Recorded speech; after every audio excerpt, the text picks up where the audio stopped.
kata kana kenapa ini dari bangsa perempuan bagi terus saja karena bagi apa dia majikan tanya enkan nore मिले kata बोलने ना तो जनतंत्र को अब समाज रे बाय लागू करना दोसर कथा ना ओना है जहाँ कथा मेन के तबना आर मिट्टी क्वालिटी रे कथा ये मजी दो उनका है तो ना संविधान आइन कानून कथा को बुझो दारे मा नितो राजरी कथा को बुझो दारे मा टीचर दारे मा दिस उदी से ले दारे मा तो उनका हर अच्छा ठीक है ना देखते अब जहाँ व्यवस्था में मेरा बना नोएडा नितो तो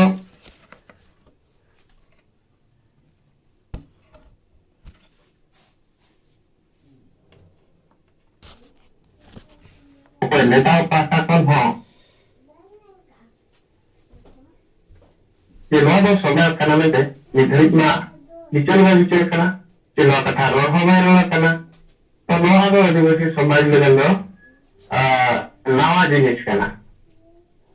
जहाँ समाज विचर ताहन देशर बड़ी जे बाय सला बच्चा ताहन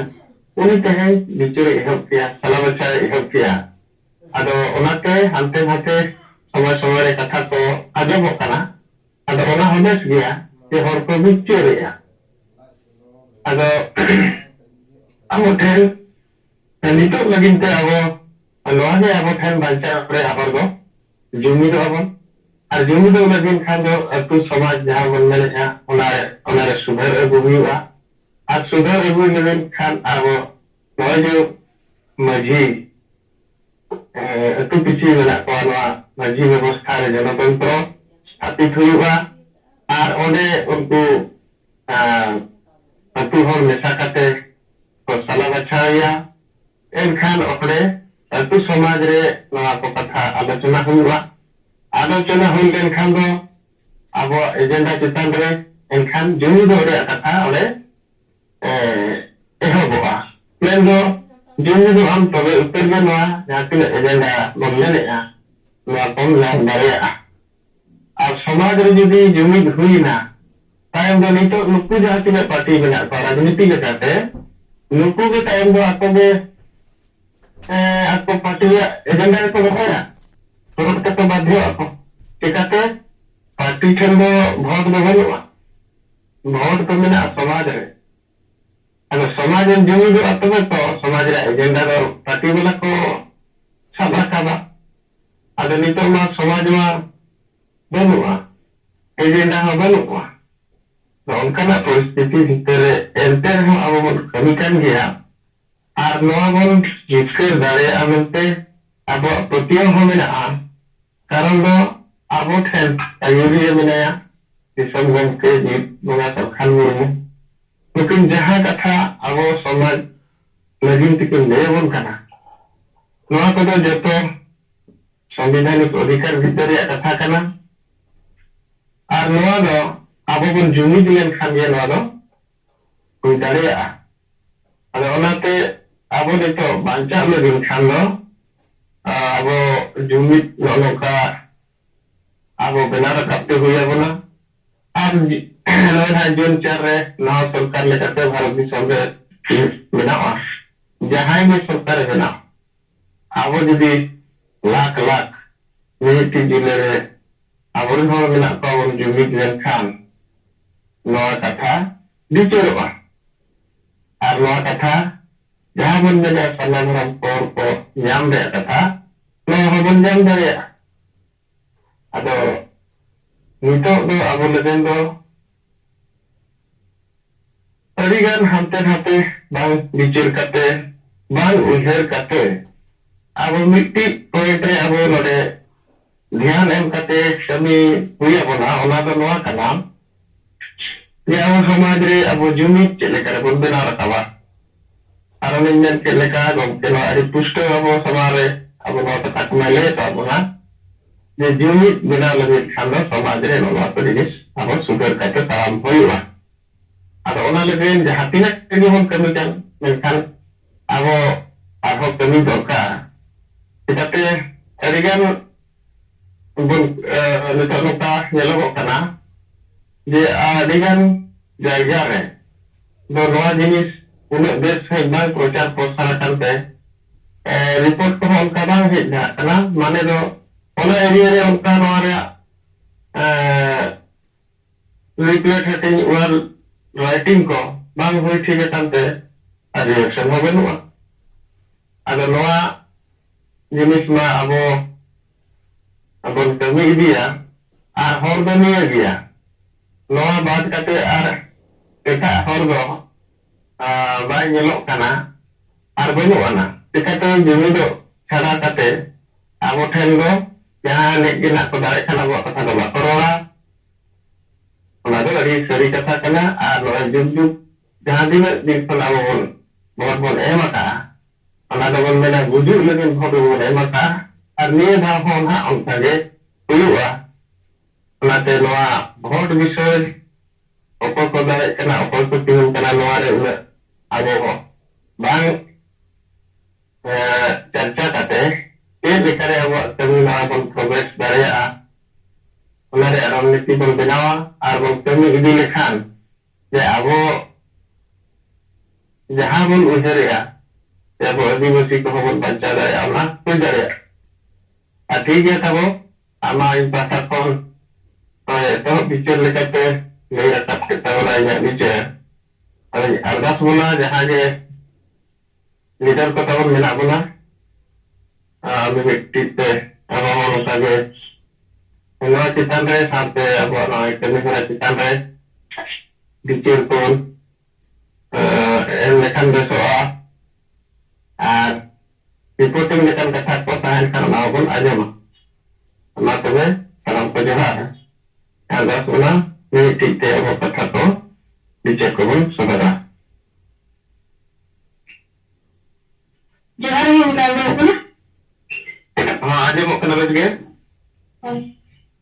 तो आज में पिंडा वांका खाते पलट kan ya rasa kita berbeza nak untuk berlaku atau hari kita waktu dalam dalam kita ada kita awak pemuda dalam kita mengulang kita tak awak atau dia kemudian ada aku ada gambaran salah kan aguna cuma sekarang lagi nah kedala kita mulai aku jumlah kita mulai kena wujud cukup lagi tu mulai aku jadi mampu dan yang waktu kena anak tu sekarang dalam aturan barang kena argo ke nah kita nak ringkir dengan besar besar betul lagi umum saya kalau semua kena tu kena dengan pun dari kelas macam kena apa जहाँ अब हत्ता है पीड़ित मतलब क्या orang emang ada aku lagi minta bantu pada mereka untuk galak tanah itu ada aku orang kata emang nak tahu cek kita mahu tapi jahat जोहार के प्रवीणा टुडू आसाम खन बन आजम करिया ada report को लिया बना ada उनका के तब मा आरहम और देवाल लेखन को जीवन बदल कर तुबन बंचावा उनका के हडी बन सहाया समाज बन लहाया अब नारा लेकाते अब नितो बन समाज रे अब बन लैया आदो नवा चितारे विचार बताओ को एम दाड़ेया और विचार लेकाते जे नवा नारा अब ठीक कना चुनाव कना ठीक कन चेक लेखा रे ठीक कना से चेक लेखा हरा नवा चितान रे को बुझो दाड़ेया कना को बुझो दाड़ेया कना अड़ी लेखा विचार को अब नवा चितारे एम दाड़ेया और तबे तो अब बन बुझो दाड़ेया कना अब जो अब कमी कना नवा समाज रे चेक लेखा नवा प्रभाव हुई दाड़ेया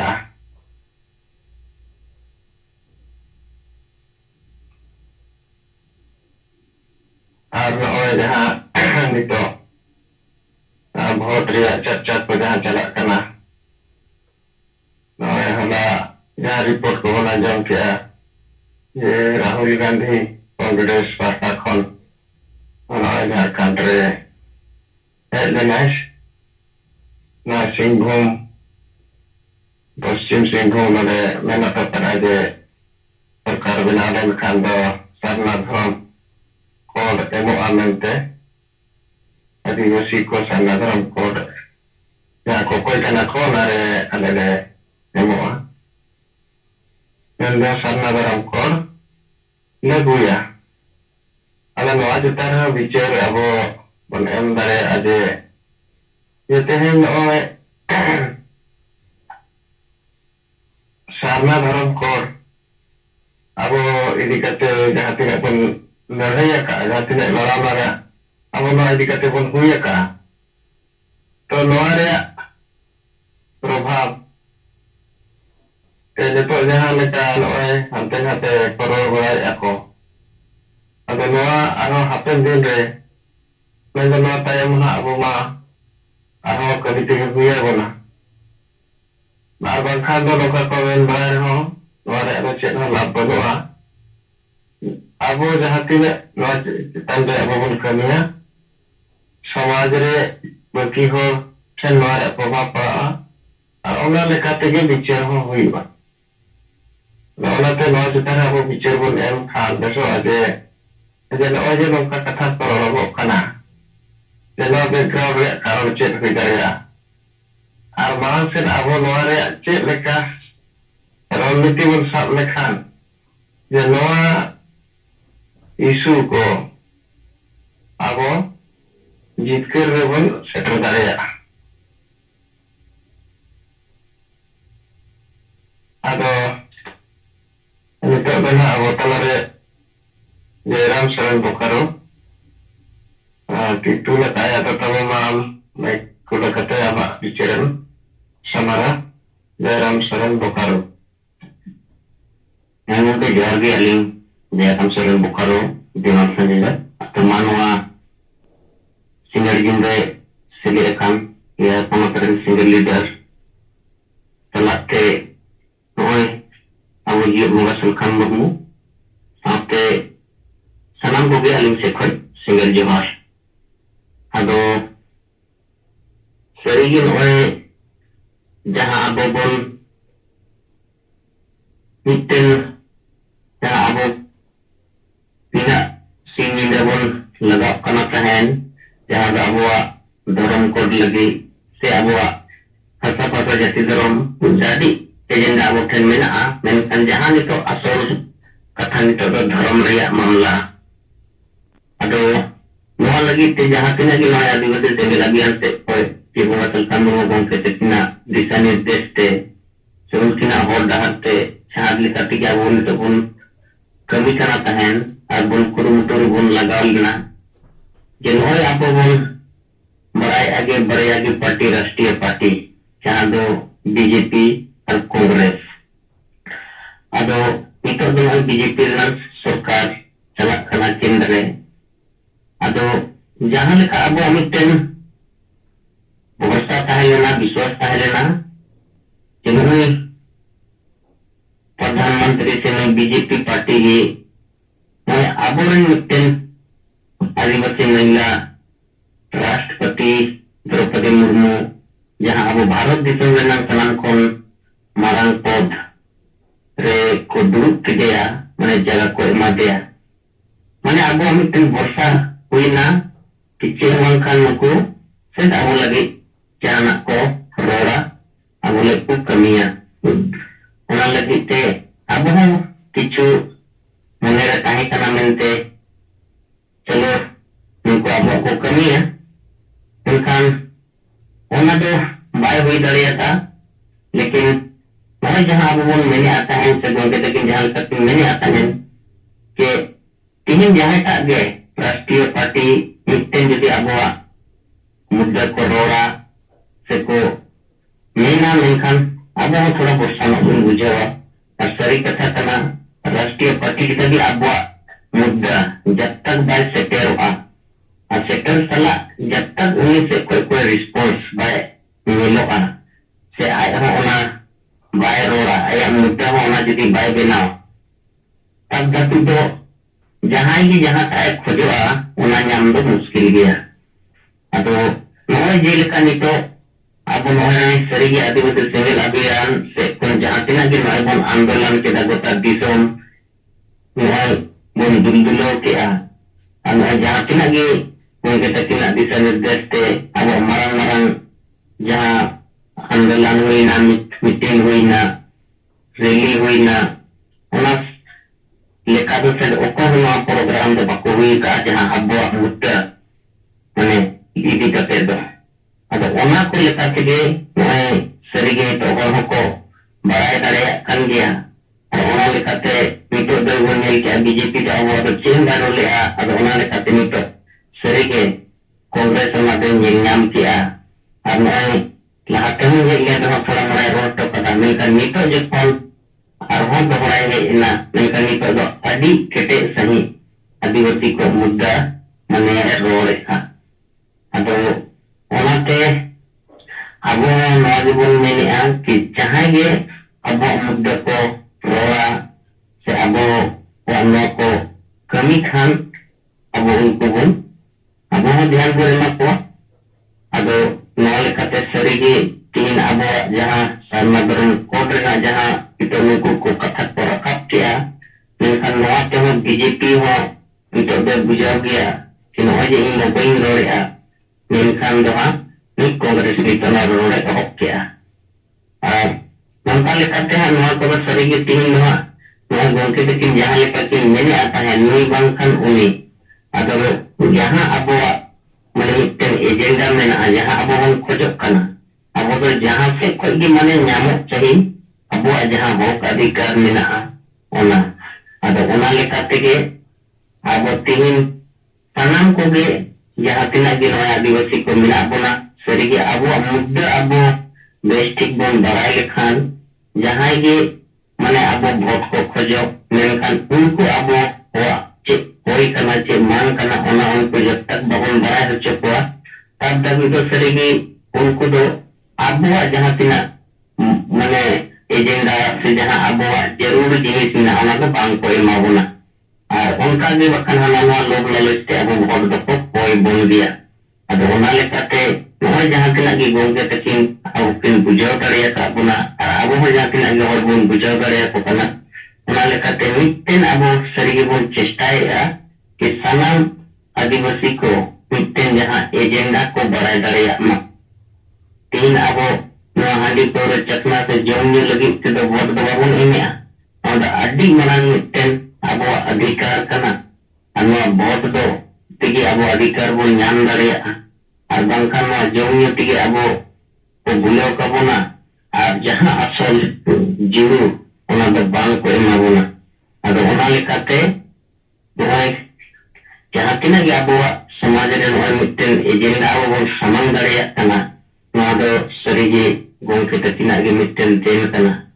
अदो ओना लेकाते अली हो सरीगे थोड़ा थोड़ा विश्वास दो नोका बुझक कना हा कि तीन नोय राष्ट्रीय पार्टी को यदि अब मुद्दा को रोड को एरोगा मेनखान दो नोआ को अब ᱧᱟᱢ दाड़िया गया और अब कमी होरा जहां लेका मेना ओना दो लेटार गे चला तेगे तहना खान दो अब नोआ विचार दो समाज रे स्थापित गया अदो चलो ठीक है हो चालू से पे दो नियगन के कथा ले में आतन मतलब को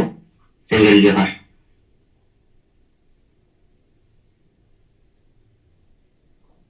मुनिका जो मेरे पासिस करके दूर होगा पकड़ को मेरे उसोई कराना को मतलब ये पुनः करने करने को अलग बात कर जोर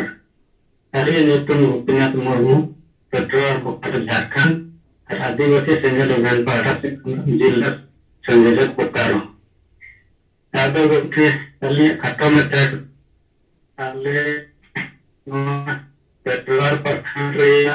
आरजीओ पंचायत रेया हम का मिटे घटना भी था 8 साल रन कुड़ी गिरा रे खते को कोई गिरा दिया ना शनिवार रो 4 तारीख रे पता था तो होला रे सेंजल अभियान पासा से कौन उनको दुखित परिवार रे ᱧᱟᱯᱟᱢ ᱞᱟᱹᱜᱤᱫ ᱞᱮ ᱥᱮᱱ ᱞᱮᱱᱟ ᱟᱫᱚ ᱞᱮ ᱠᱩᱞᱤ ᱵᱟᱲᱟ ᱠᱮᱫ ᱠᱚᱣᱟ ᱟᱨ ᱜᱚᱲᱚ ᱜᱚᱯᱚᱲᱚ ᱨᱮᱭᱟᱜ ᱛᱷᱚᱲᱟ ᱥᱟᱦᱚᱥ ᱞᱮ ᱮᱢᱟᱜ ᱠᱚᱣᱟ ᱟᱨ ᱱᱚᱝᱠᱟ ᱠᱟᱛᱮ ᱞᱮ ᱚᱸᱰᱮ ᱞᱮ ᱧᱟᱯᱟᱢ ᱞᱮᱱᱟ ᱟᱫᱚ ᱚᱸᱰे ᱥᱮᱴᱮᱨ ᱞᱮ ᱛᱟᱦᱮᱸ ᱞᱮᱱᱟ ᱟᱞᱮ ᱟᱹᱫᱤᱵᱟᱹᱥᱤ ᱥᱮᱸᱜᱮᱞ ᱵᱮᱱᱟᱣ ᱯᱟᱦᱴᱟ ᱥᱮᱫ ᱠᱷᱚᱱ ᱫᱚ ᱠᱟᱨᱟᱢᱪᱟᱸᱫᱽ ᱦᱟᱸᱥᱫᱟ ᱯᱨᱚᱫᱮᱥ ᱥᱚᱝयोᱡᱚᱠ और वीरेंद्र वाजपेयी प्रदेश संयोजक सलाह सेंगेल उनोलिया और आनंद टुडू जनरल हेड बोकारो और अलिन गोपीनाथ मुर्मू जनरल संयोजक बोकारो और विजय मरांडी पेट्रोल पठान वीडियो और किशोर राम बास्के पंचायत टावर अले नुकु को सेटल तहे करना तो ताले उनरे गपल मारा घुड़ी की आरो को बिरसा सेना रेन कुछ कोड़ा को है ना अदु उनको को गल मारा बड़ा है कोड़ा ला को ओले पंगे अले तेरले थाना में सेना थाना रे बड़ा बाबू गल मारा दिया कि उनको दोषी को जल्दी बेटो कॉलेज मरा बड़ा केदा दो बड़ा बाबू मैंने केदा कि नले छानबीन ले ला अपनी अदो ना बरने मा साथे दी बयान है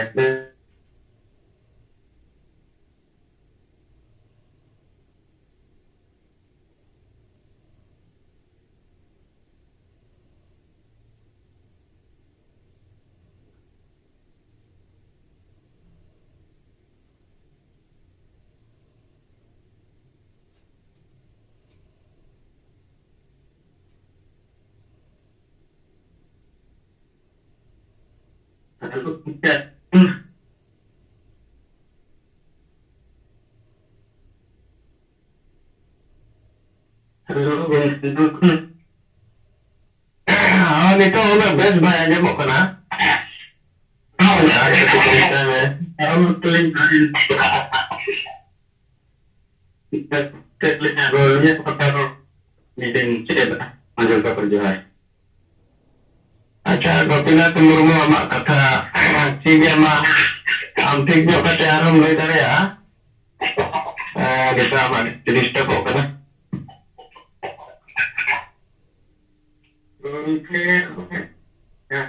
karena asuran tugas dari pegawai jadi kerja donde dukit orang ada hepang lagi datang dan mana kalau kita rumah lalu anak kata ya betul ada mikir itu nama kata disturb ya na kemudian nama kata orang itu bangkit में अल्ले गलमरा बड़ा चिता ना पर थाना ले चला हाँ पर हमसे गलमरा बड़ी ये नगो दूसरी ना कम आता से पर हाँ में आता लेना तो ना कुछ करता tentu proses lagi tanah le dalam keterwakilan karena ada sebenarnya ada ini lagi kemudian mas fokusnya apa अच्छा ठीक है तब मैं पेट्रोल रोकर रिपोर्ट में लेंगे तब ना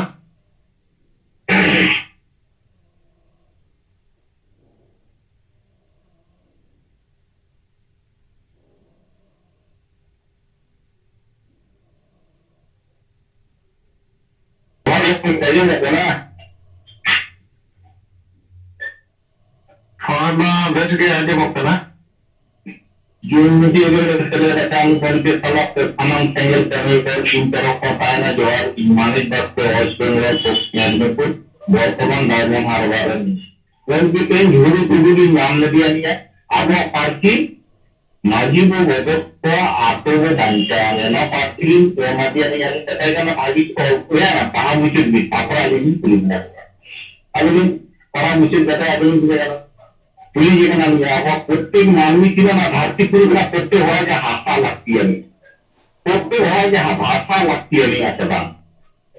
और प्रत्येक हो जा जाति लगती है नहीं आता प्रत्येक हो धर्म लगती है नहीं तो यहाँ तो आदत काम तब मानी है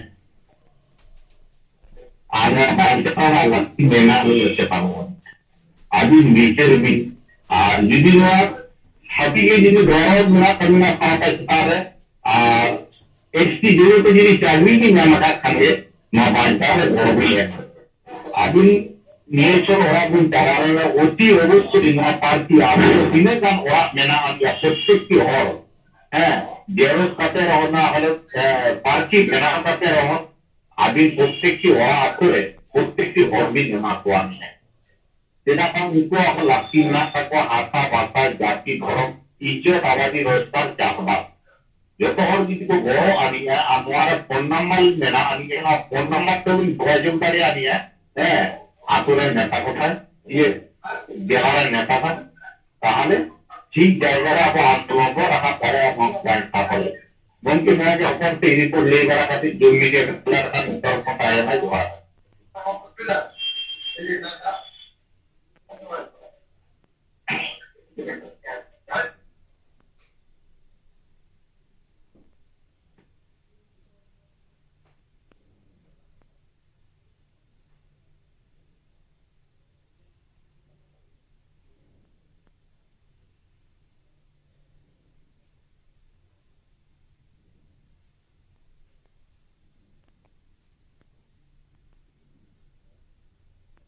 अच्छा मलिक बस क्या कथा बोला जम क्या तो तत्काल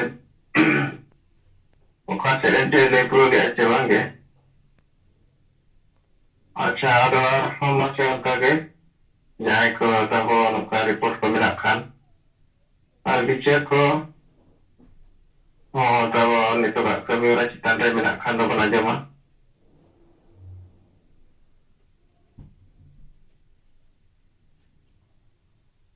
नितो संजय जिम्रो जाओ खान सात को नौकरी में यूरिया को अंजमिया को सामने को सीधी करिए विषम के जीव गंगा मानकन तलकन मुर्मू गमते सामने मैडम सुमित्रा मुर्मू और जहाँ ये सात को नौकरी नौकरी रखन अंजमिया को यूरिया को सामने बाहर विषम जहाँ ये नौकरी रखन जिया तो गए करिया सिंगल जहाज इन रविनाथ सरेन उड़ीसा प्रदेश रिजर्वेशन सभापति और भुवनेश्वर चुनाव कमिटी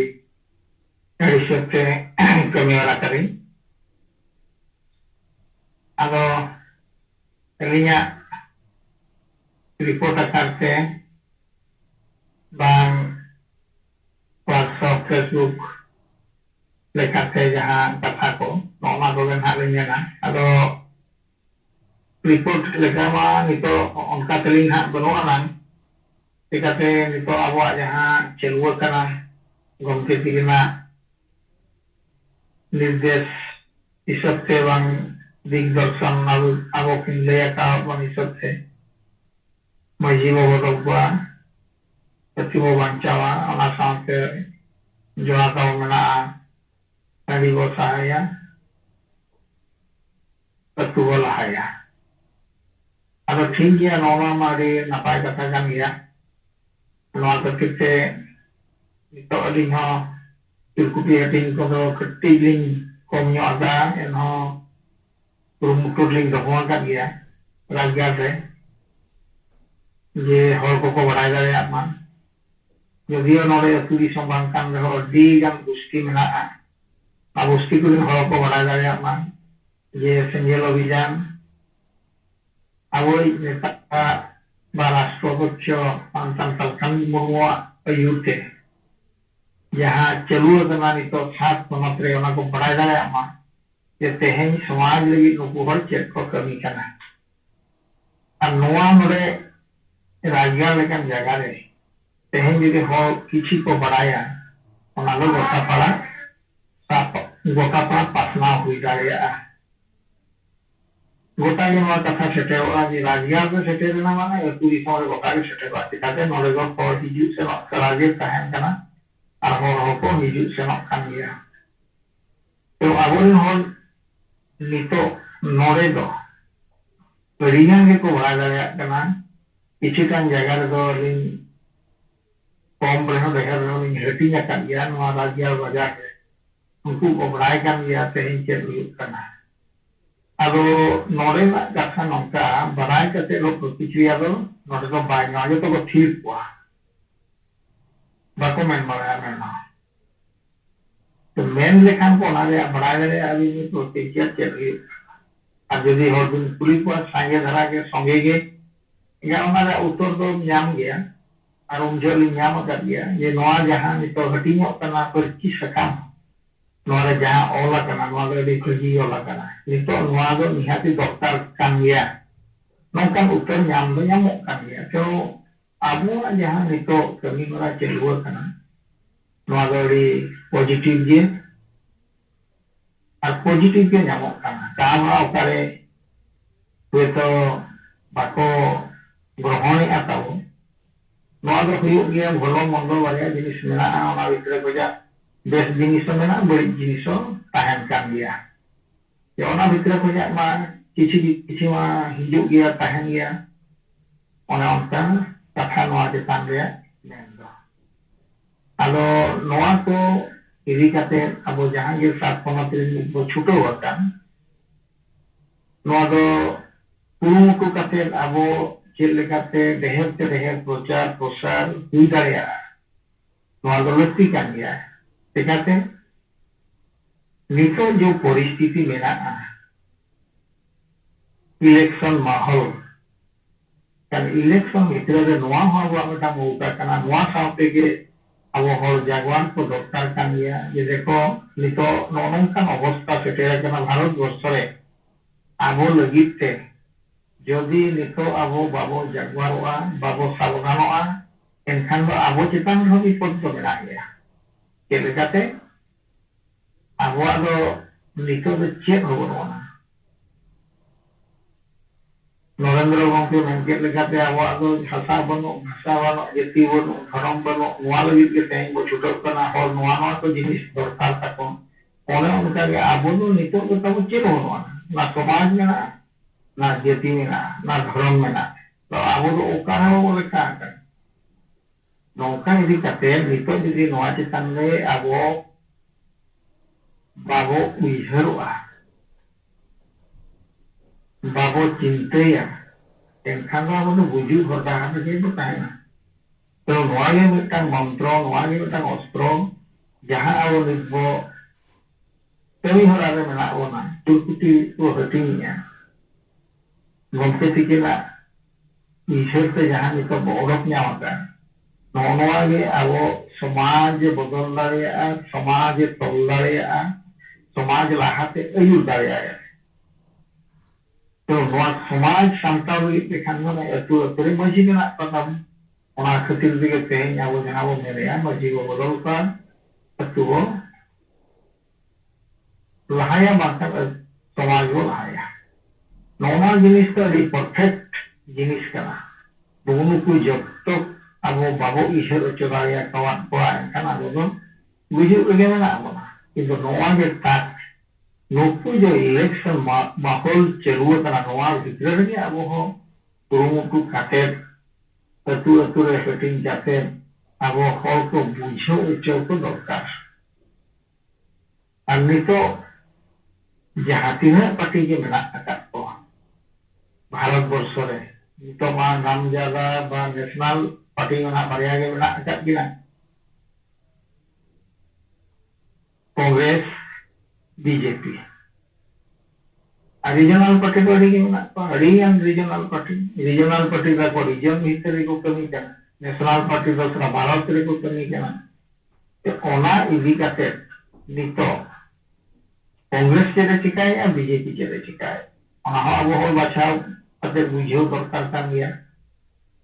जे ओना धरी मा अब हो मा बापू हेरे गया बापू बड़ाय कान गया एन रे हो नितो का परिस्थिति जहां लेका चलुआ काना ओना दो आबोरिन होल दो उइहर दरकार कान गया नौनोंका नितो मेन लेखान अब जदि को उइहार गाना मांझी बो बदल को समाज बो लहाया बा अतु बो बंचावा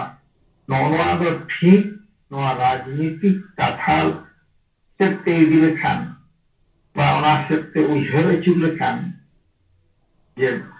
चेत नोले मेना राजनीति सला चेत नोले सामंजस्य ताहेन काना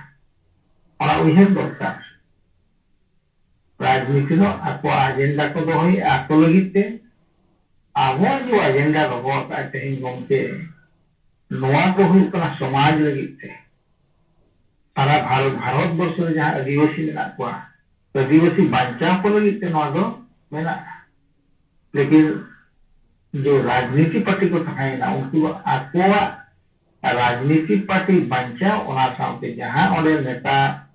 मेना को आको रिन परिवार आको लगी की ओना दो चेष्टाएगा समाज गुजुआ चे जीविदोआ चे आदिवासी को गुजुआ को जीविदोआ नोआ चेतान दो आको एजेंडा दो बनवाना आको चेत लेका को बांचावा आको पार्टी चेत लेका ते बांचावा ओनाए को उइहारे आबो नेता को और आबो नेता को आबो रिजर्वेशन सीट के चलाव करते नुकु को लहा चला काना आलो नोआ मा नोका तबो नोआ चेतान रे नोका ताहेन काना आलो नोआ मेलकान मांझी बो बदल को अतु बो बंचावा नोआ चेतान रे जहां लिमेन किया ओना सामते तिना गान WhatsApp को नेलो कना पेपर को ओला कना ओना चेतान रे आली मेना दिन बार पद नेता को पार्टी को चेतान रे तो झारखंड रे प्रथम से नेना जे गीता कोड़ा को बेटा एमपी मिलाया नितो प्रचार प्रसार हिजू कना नितो तिंगु कान गया झारखंड दिसम रे जहां ओका निर्वाचन के तिंगु कान जहां कान नितो नंका विरोध नेलो कना बीजेपी पार्टी को विरोध करना झारखंड दिसम हो ये आम नुना शर्मा ताहेना आले चेत हो मेना करा नितो लोका ते नॉर्दन में कना 5 वर्ष रे मिद धाव पे हिजू का अगर मान सरी कथा कान गया चेदा सरी कथा मेना बीजेपी सरकार 9-10 वर्ष हुईना शासन किया आबो आदिवासी महिला में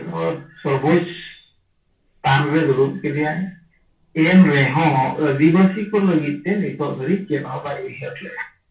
जे ओला को इदी काते नितो झारखंड दिसम हो उइहार ᱧᱟᱢ याको जे बीजेपी सरकार ताहेन तुलुई आले दिसम लगी चरम पराव काते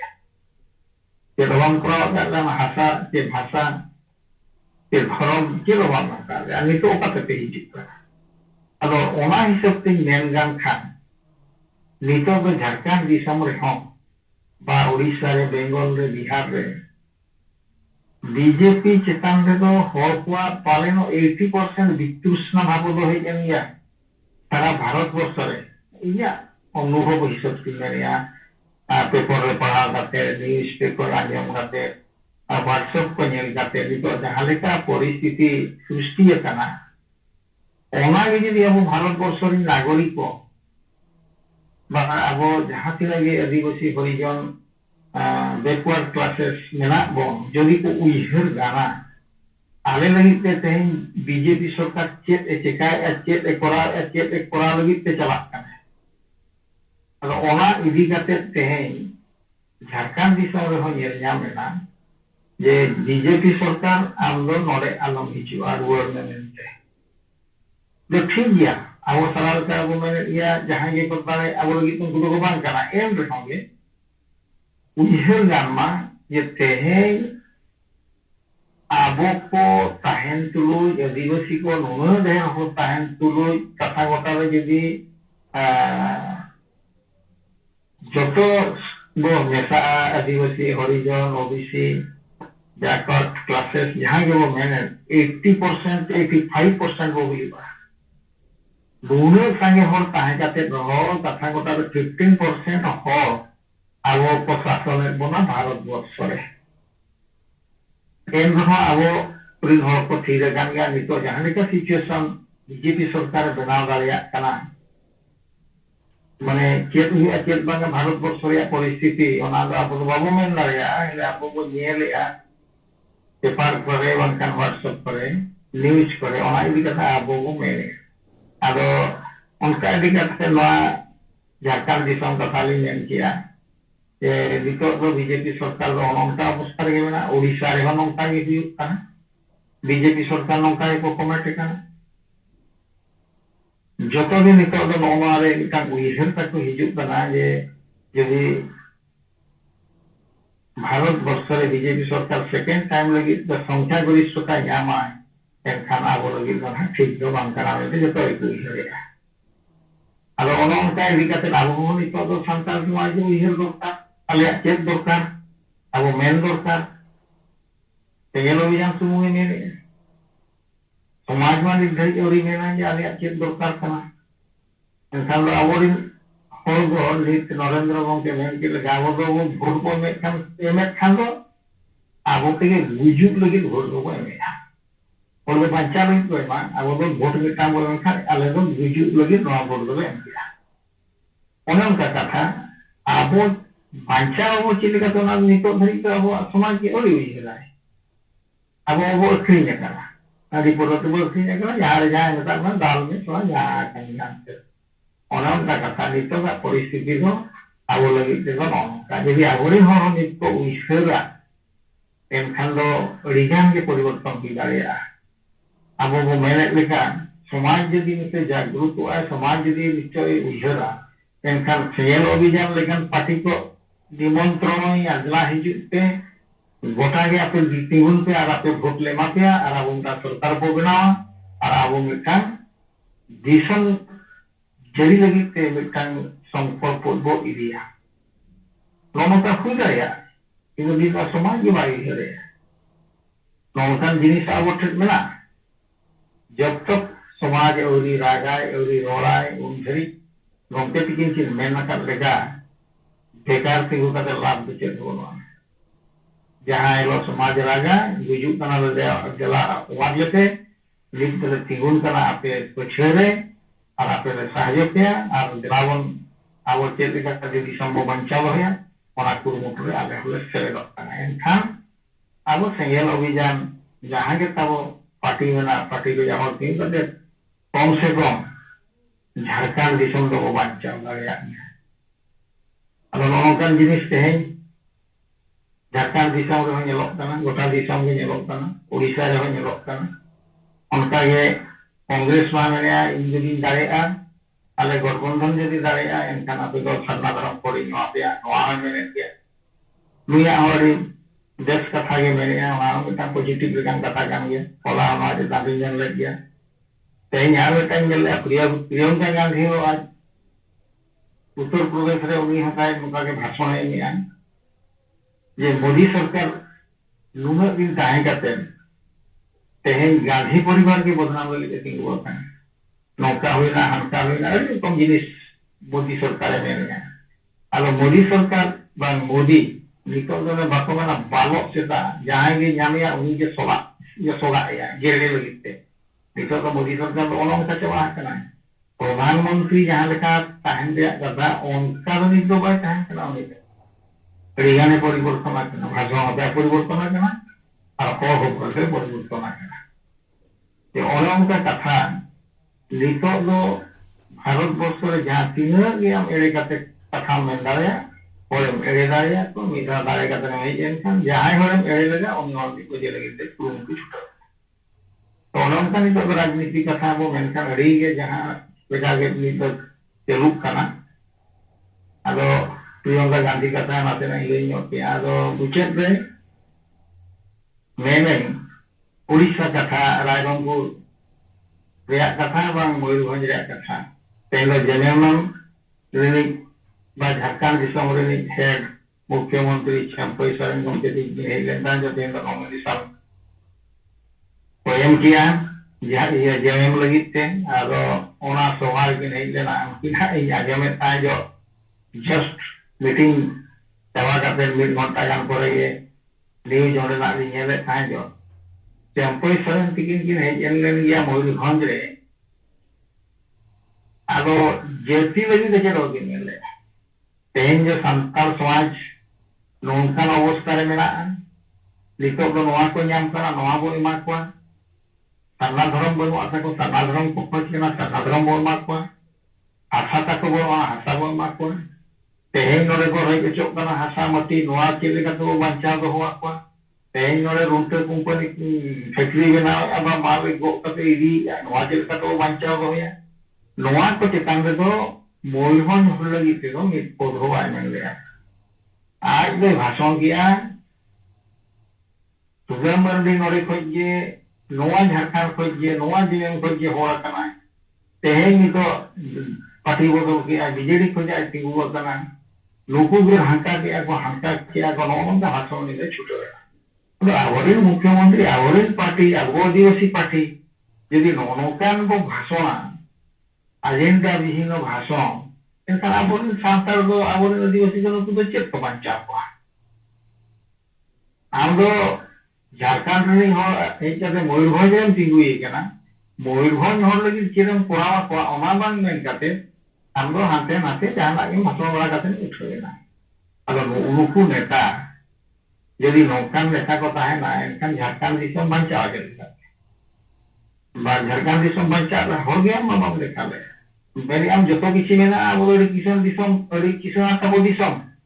एटा हगुई दिचवाय अगर अब बच्चे को दिखा और खाली को कोई हो गया ना अब मारा मारा मंत्री ताहे करते दिसम बपेस सांता दया ना और हरगेन मेताय केना जतो को तुंगी चबाय अगर नौकान शासन नौका भाषण अब नेता को अब सरारदा को अब लगी कोई हो एजेंडा के बापदवा आदिवासी लगी और नितो यदि सारा भारत रे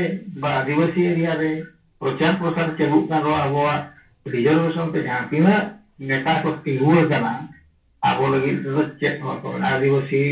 नवा नवा को अभाव में नवा नवा को दे पढ़ावा पा इन चलाव लेनखान ओना दो नोरा इन चलाव लेनखान आलेदिन परिवार तीना लाख तीना कोटी टका इन दो दारेया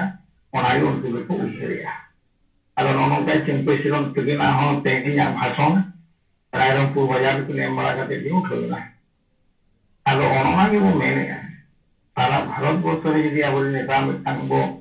नेल कोआ एनका मिटांग नेता के चालू बंगा दो जा का दिया ठीक से दो उन्हें दो यो कना जीवित बंगा पर जीत के रे मानतन खालतन मुर्मू गमके अगर तो जहां जो ईश्वर चांद बंगा आर पुनर्जन्म मका किना जहां तीना संताल समाज व आदिवासी समाज रा बखी कमी मेना ओना जतो किन पूरा होना आकिन पूरा गया ना तो ओनाते इ विहरेआ बा नेनेआ दिलावन कुरुमुटु अकिन जहां की देना को बना ना कुरुमुटु को कमिया और निश्चित गमके तिकिन अब तला तिकिन हे रुर लेनखान आखो कुरुमुटु कमी करते नोआ को निश्चित को सक्सेस किया अन्ना मंत्रिमंडल में जाए को बनाओ के मंत्रिमंडल को बनाओ का एहो खुजा हम तो कुरुमुटु 5 वर्ष धरि वो छुटवा पालेन मिटकांग बरिया बना को सक्सेस हुई दारिया गया नोनो का अलिया उहर हिसाब से आत्मा कुरुमुटु छुटवा ना कमी को लगी थे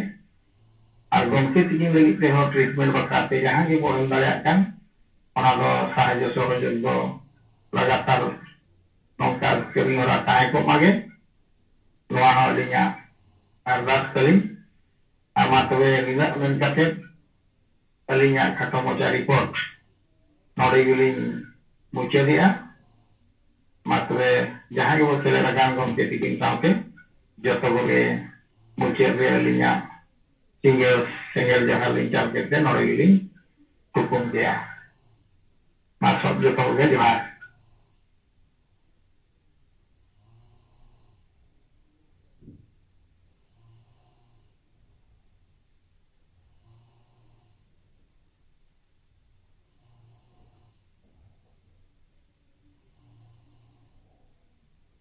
हरे शरण